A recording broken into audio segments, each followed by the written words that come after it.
Hey everyone, it's Thyworm breaking down patch 0.3 and doing some preliminary in-game testing.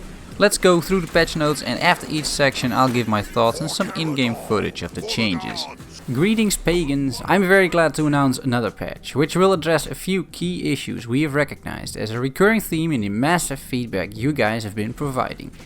Among other things, we are making some changes which should increase the gameplay impact of legendary items. We're amping up the challenge on higher difficulties, and we're giving new players an option to change their starting hero much sooner. We've also been working on enhancing the Coop experience, making balance tweaks, further polishing the visuals, audio, and of course squashing bugs.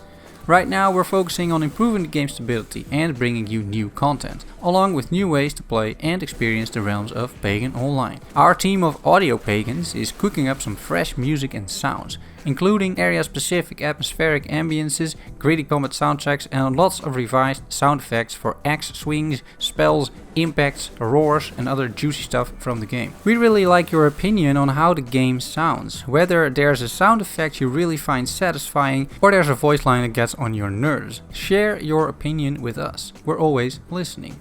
Dmitry Svetkovic, audio lead.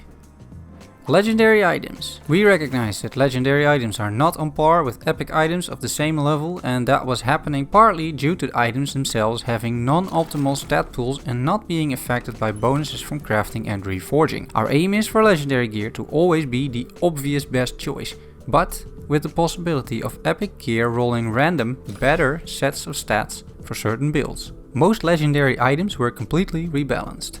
New legendary items with item quality level 40 plus added.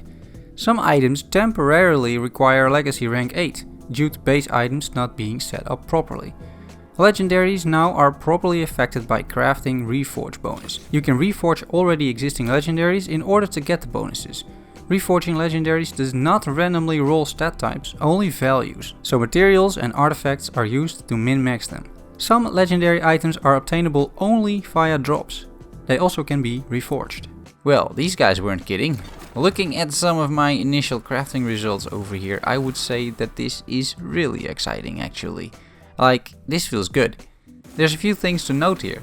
First of all, legendaries now take item quality into account. You can now craft common, superior and flawless legendaries, which is definitely a plus. Also, reforging is now available and it works as expected, I would say. Like the patch notes indicate, there's a set number of statistics per legendary, and reforging them only changes the base values of those stats. My first thoughts on this are that a reforge is really only interesting for min-maxing, because as you can see here, the overall quality doesn't increase all that much. However, should you have already some legendaries in your stash and you have a decent craftsman level, definitely reforge them. The results will be very good. I crafted two endgame legendaries as well. The first is Morana's Sacrifice, a legendary ward, level 47, flawless, 3.7k might, ladies and gentlemen. It has a chance to root enemies, which is super useful for ranged characters. Looking at the statistics, this legendary has a clear purpose as well, which is kiting. This is an item that you would use on Valeria, for example. Another item I just created is Walking Mountain, a legendary ward, common quality, level 47 and 4.5k might. 4.5k might! Bloody pagans, that's a lot of might. And once again, this item has a clear purpose, which is tanking. It offers knockback immunity, it has tons of health on it, there's armor and a bunch of resistances as well for those new difficulty settings. This is just a sneak peek, but damn does it look good. Whew. I'll definitely start creating some build videos soon, and I'm going to farm a ton of materials today as well. So expect more on this front in the near future. Difficulty. We want, when you have the best possible gear, for you to have a proper challenge on the highest difficulty. We do not want one-shottable bosses or bosses that can be killed in 10 seconds. That means we will constantly be tweaking difficulty balance. For this update we felt like the game was too easy on higher difficulty and we adjusted the values accordingly. We will closely monitor this and we are expecting your feedback to help us balance it further. Hard difficulty. Enemy health pool roughly increased by 300% and damage by 100%. Environment interactables damage increased by 300%. Defense missions shine health increased by 200%. Master difficulty. Enemy health pool roughly increased by 350% and damage by 200%. Environment interactables damage increased by 350%. Defense missions, shrine health increased by 300%. Armor and resistance penalties. Players now start with minus 25% armor and resistance on hard difficulty and minus 50% armor and resistances on master difficulty. The difficulty tweaks are certainly noticeable. I'm doing a level 23-ish mission here and it feels like a challenge on master difficulty, to be honest. I'm not going to try the gauntlet or anything just now, but the first impressions on difficulty look good. The challenge just returned to the game. Playing a defense mission on master difficulty like I'm doing here feels good as well, and while we are managing the waves, it's far from easy.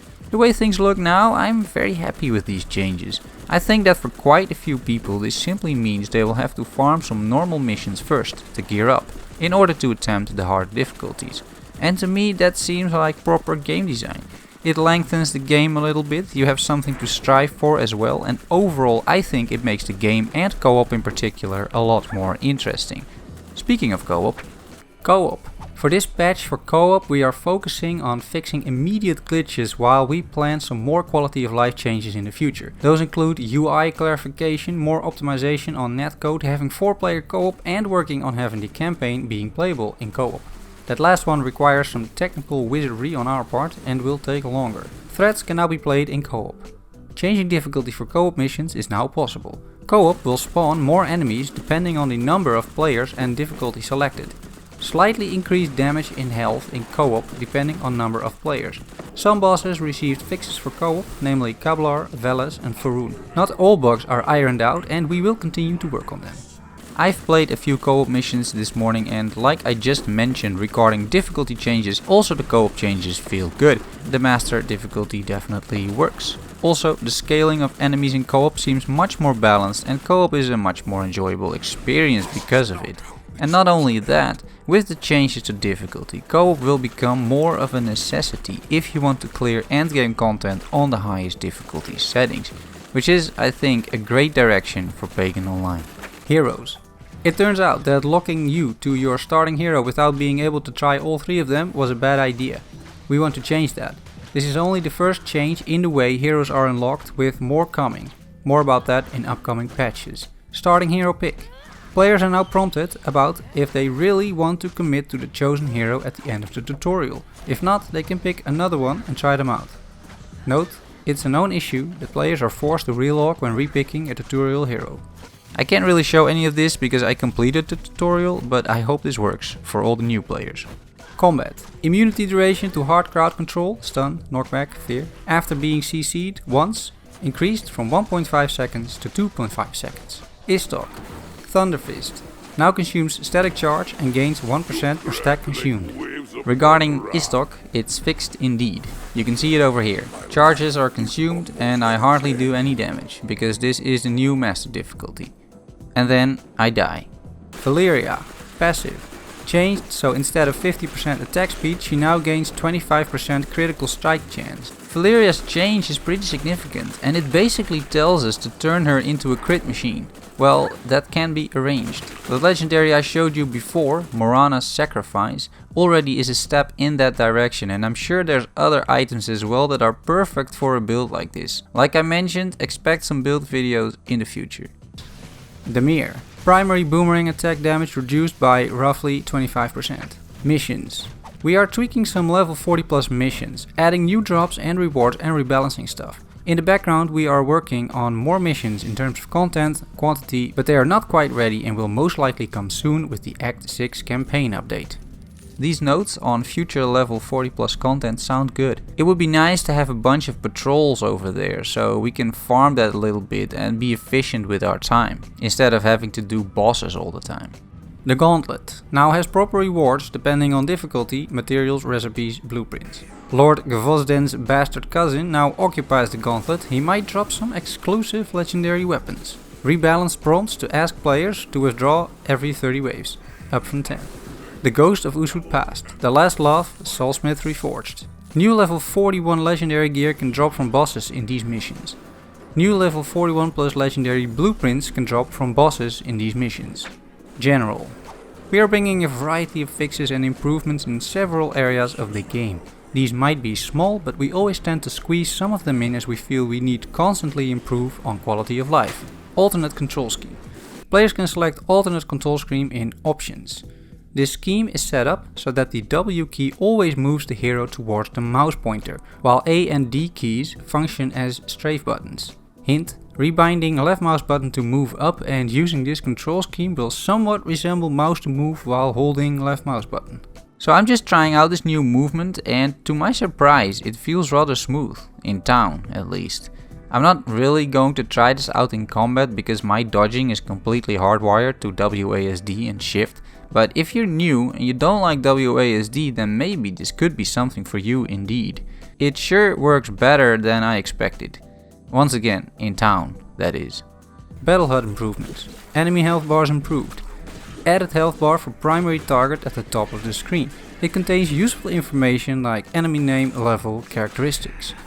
The enemy health bar is also a lot better than I thought it would be. I like the design, it's super clear, it's neat, crisp. Yeah, a good change for sure. The info currently is kind of useful, I suppose, but I think especially now that master difficulty is really tough, this change will come in handy, because you want to know what certain enemies are going to do. A mist poison cloud can probably almost instantly wipe you, so it's probably a good idea to check those panels. Redesigned level up graphics. In combat loot and auto pick selection. You can loot in combat while holding the Alt key. It is now possible to choose what is being auto picked from the ground. Find this option in gameplay options.